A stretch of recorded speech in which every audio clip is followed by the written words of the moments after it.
Сәлем достар, бүгін біз сіздермен кондитерлер үшін ең қажетті құралдармен танысатын боламыз. Маралмен бірге болып, видеоны соңына шейін көріңіздер. Бірінші орынға мен миксерді қоямын. Менде Bosch фирмасының миксері, стационарный миксер болса да болады. Екінші орында әрине таразы. Менде осындай Polaris фирмасының таразысы. Кез келген таразы болса болады, жақсы көрсетсе болды.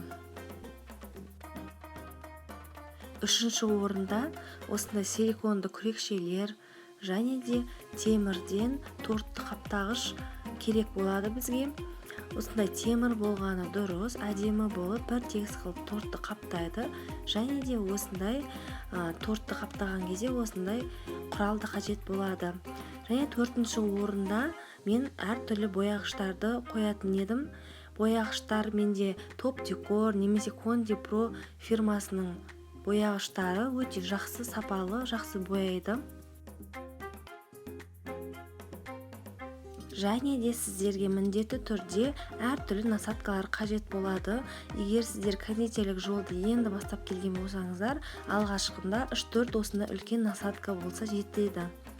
Кейін осындай майда насадкаларды алсаңыздар да болады. Капкейкке арналған түрлі қағаздар.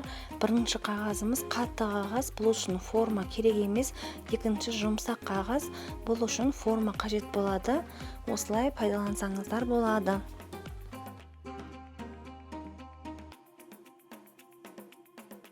Әрине кондитер болғандықтан сіздерге түрлі формалар қажет болады, бірақ барлықтарыңыз барып бірден осындай формаларды алыңыздар деп айтпаймын.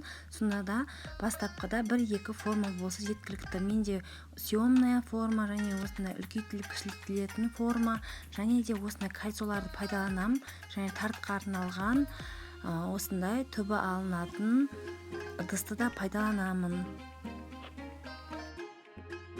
Достар, егер сіздерге менің видеом пайдалы болса, ұнаса, лайк басып, пікір қалдыруды ұмытпаңыздар.